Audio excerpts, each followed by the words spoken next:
ये बात है 1960 की, जब उरी गेलर नामी एक नौजवान ने अमेरिकन और ब्रिटिश टीवी चैनल्स पर कुछ ऐसा करके दिखाया जो किसी भी तरह इंसानों के लिए करना नॉर्मल नहीं होता। ये शख्स दावा करता है कि उसका दिमाग इतना स्ट्रांग है कि वो उसकी ताकत के इस्तेमाल से कुछ भी कर सकता है। जी हाँ, कुछ भी का मतलब है कुछ भी। और फिर देखने वालों की आंखें तब खुली की खुली रह गईं जब उसने अपनी जहनी ताकत से लोहे को मोड़ कर दिखाया। चमचे उसके हाथों में नरम पड़ जाते, चाबियां सिर्फ उसकी उंगली के हल्का सा छूने की वजह से टेढ़ी हो जाती और कंपास सिर्फ उसके कहने पर हिलने पर मजबूर हो जाते। सबसे ज्यादा हैरत अंगेज उसकी ये सलाहियत थी कि वो ऐसी तस्वीरें बना सकता था जो उसने कभी देखी भी ना हो। एक वॉलंटियर उसके सामने बिना दिखाए एक तस्वीर बनाता और फिर गेलर अपनी खास ताकत का इस्तेमाल करके उस तस्वीर को दोबारा बनाने की कोशिश करता। चाहे उसकी तस्वीरें हमेशा बिल्कुल बराबर नहीं होती थीं, मगर इतनी मिलती जुलती होती कि देखने वाले हैरान रह जाते। पर यहाँ सवाल पैदा होता है कि एक इंसान आखिर ऐसा कर कैसे सकता है। ये तो गेलर की सिर्फ स्टेज परफॉर्मेंसेस थीं। आगे इसी वीडियो में इसके कारनामे जानने के बाद यकीनन आप भी हैरान रह जाएंगे। उरी गेलर कौन है और क्या वाकई में इसके पास सुपर ह्यूमंस वाली पावर्स हैं या फिर ये सिर्फ एक धोखा है।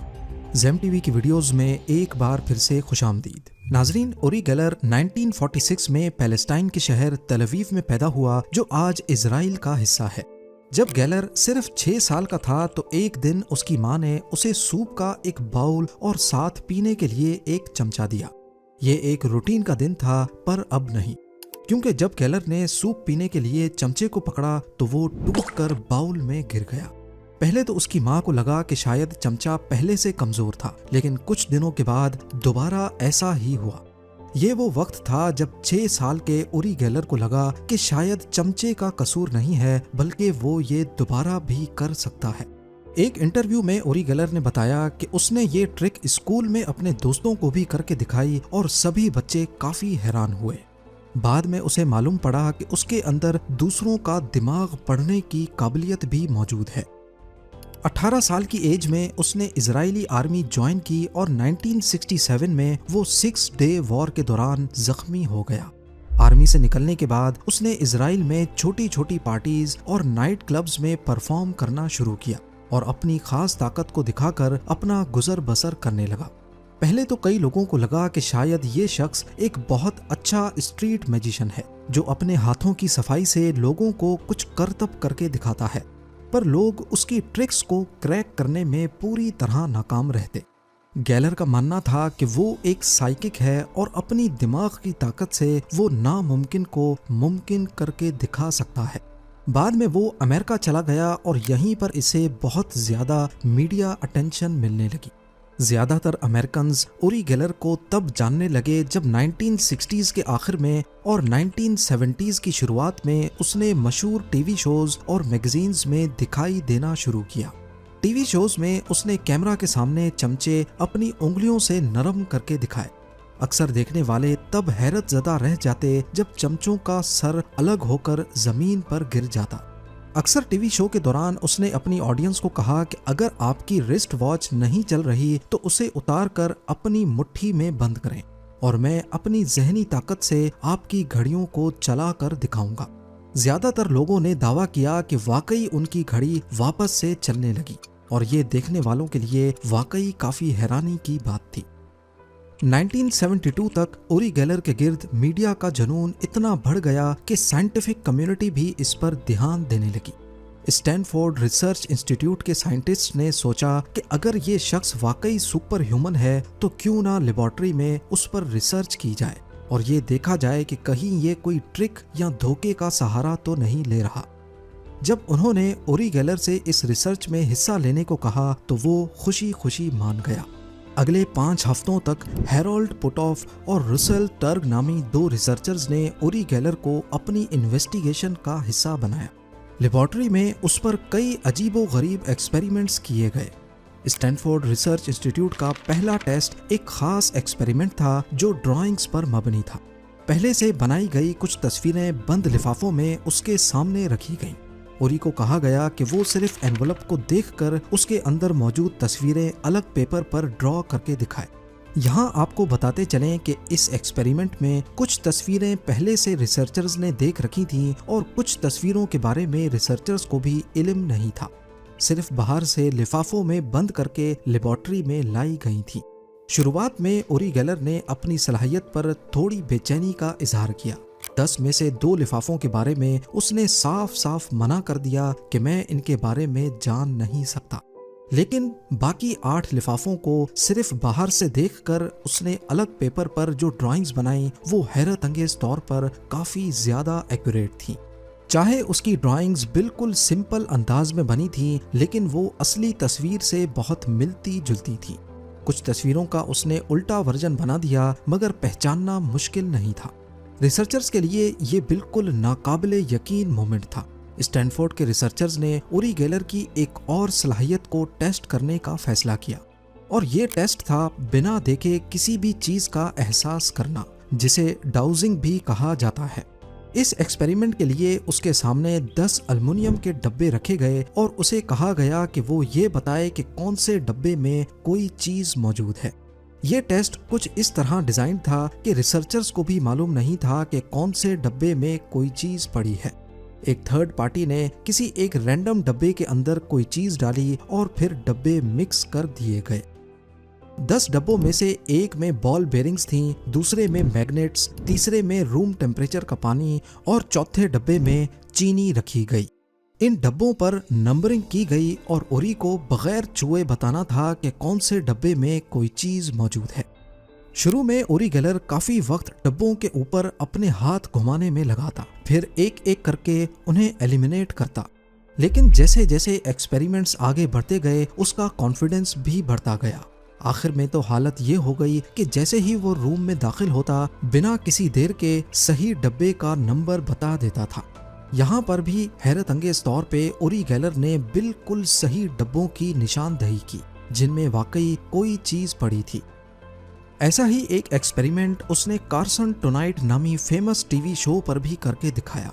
जब उसे थोड़ी सी भी कंफ्यूजन होती तो वो जवाब देने से मना कर देता था।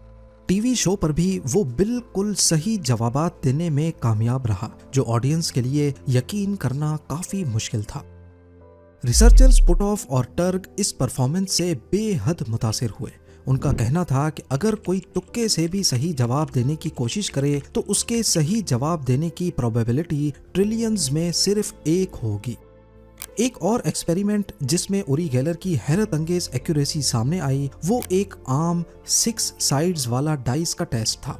डाइस को एक मेटल बॉक्स में डाला गया, फिर उस बॉक्स को जोर से हिलाया गया और ओरी से पूछा गया कि जब ढक्कन खुलेगा तो कौन सा नंबर ऊपर होगा।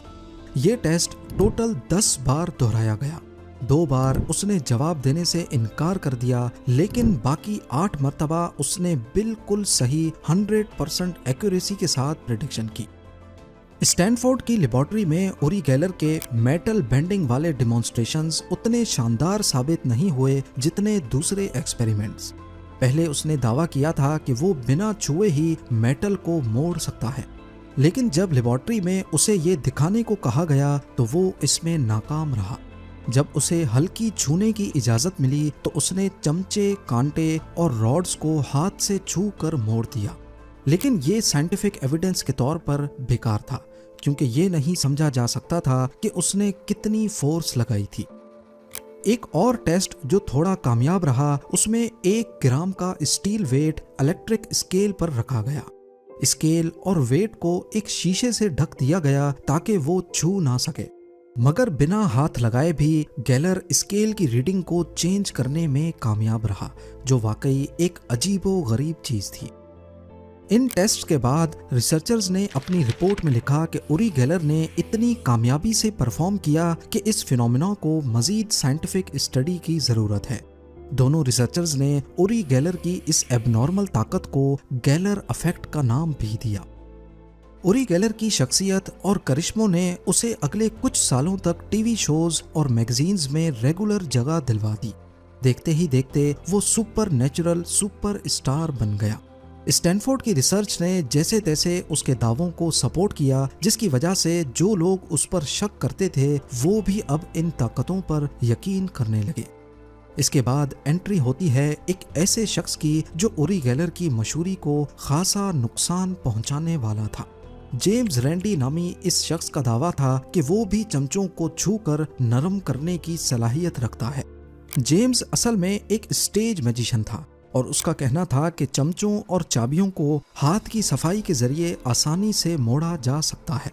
हर ट्रिक के बाद जेम्स ने अपनी ऑडियंस को स्टेप बाय स्टेप उसका तरीका भी समझाया।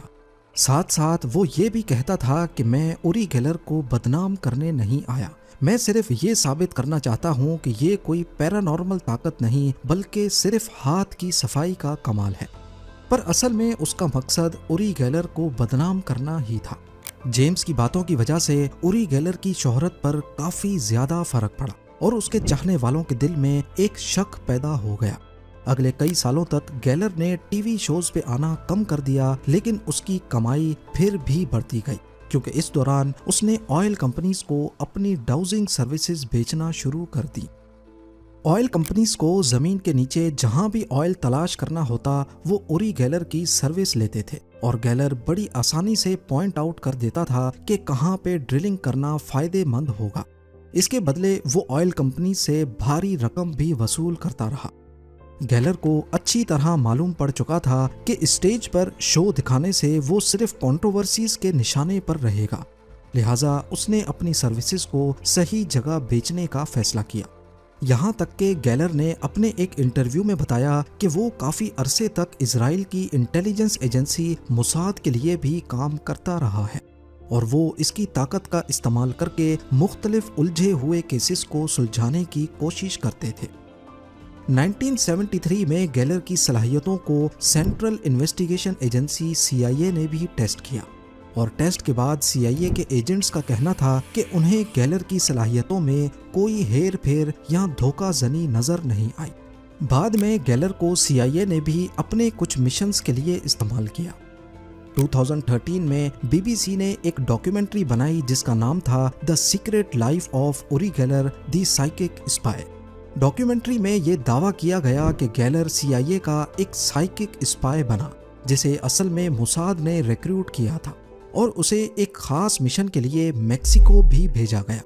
ये कोल्ड वॉर का दौर था जब सोवियत यूनियन और अमेरिका एक दूसरे के खिलाफ चालें चलते थे।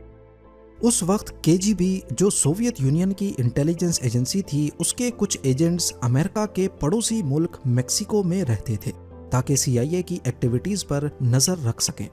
वो ये सारा डाटा फ्लॉपी डिस्क में सेव करते थे। CIA ने गेलर को एक सीक्रेट स्पाई के तौर पे KGB एजेंट्स के बीच भेजा और BBC की डॉक्यूमेंट्री में दावा किया गया है कि गेलर ने KGB एजेंट्स की फ्लॉपी डिस्क को बिना छुए उसमें से सारा डाटा करप्ट कर दिया। पर कई लोगों का मानना है कि ये डॉक्यूमेंट्री में काफी बढ़ा चढ़ा कर बताया गया है।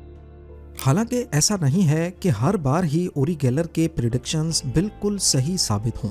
उसका एक स्टाइल था कि जब उसे किसी चीज पर 100% यकीन नहीं होता था तो वो उसका जवाब देने से मना कर देता था और कई बार ऐसा करने से उसकी पॉपुलैरिटी को काफी नुकसान भी हुआ।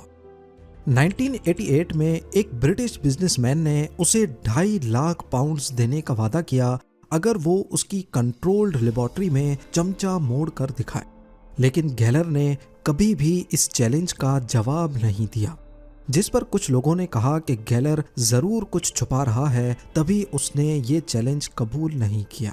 पर आज तक गेलर ये दावा करता है कि उसकी सलाहियत असल में सुपर नेचुरल ही है, मगर वो ये भी मानता है कि उसके कुछ करिश्मे सिर्फ स्टेज मैजिक या नेचुरल साइंस के जरिए भी किए जा सकते हैं। मिसाल के तौर पर बंद घड़ी जब हाथ में कुछ मिनटों तक पकड़ी जाए तो सिर्फ बॉडी हीट और हाथों की हरकत से कुछ देर के लिए चल सकती है, लेकिन वो इसे साइकिक ताकत नहीं मानता। पर उसकी माइंड रीडिंग वाली ताकत, बंद लिफाफे में तस्वीर को पढ़ लेना या फिर बॉक्स में डाइस की सही पोजीशन को बताना, आज तक एक मिस्ट्री बना हुआ है। उरी गेलर अब 78 इयर्स का हो चुका है। उसकी पॉपुलैरिटी काफी कम हो चुकी है, शायद एज के साथ साथ उसकी पावर्स भी कम हो रही हैं। मगर आज भी अगर वो अच्छे मूड में हो तो चमचे कांटे मोड़ने या कंपास को हिलाने का छोटा मोटा मुजाहिरा कर लेता है। मगर अब वो बड़े क्राउड्स के लिए परफॉर्म करने से कतराता है। हाल ही में कुछ वीडियोस सामने आई हैं जिसमें ऐसा लगता है कि उरी गेलर स्टेज मैजिशियंस के तरीके यूज कर रहा है, जैसा कि जाली अंगूठे का इस्तेमाल। लेकिन अब तक उसके खिलाफ कोई ठोस सबूत नहीं मिल सका जो उसके करिश्मों को मुकम्मल फ्रॉड साबित कर सके। उसके पास एक 1976 मॉडल की कैडिलैक है जिसे गेलर इफेक्ट कहा जाता है। गाड़ी की बॉडी पर लातादाद टेढ़े मेढ़े चमचे और कांटे चिपके हुए हैं। इनकी खास बात यह है कि हर चमचा या कांटा दुनिया के किसी न किसी मशहूर इंसान ने कभी इस्तेमाल किया था। आपका उरी गेलर की इस अजीबो गरीब सलाहियत के बारे में क्या ख्याल है, मुझे कमेंट सेक्शन में ज़रूर बताइएगा। उम्मीद है जेम टीवी की ये वीडियो भी आप लोग भरपूर लाइक और शेयर करेंगे। मिलते हैं अगली शानदार वीडियो में।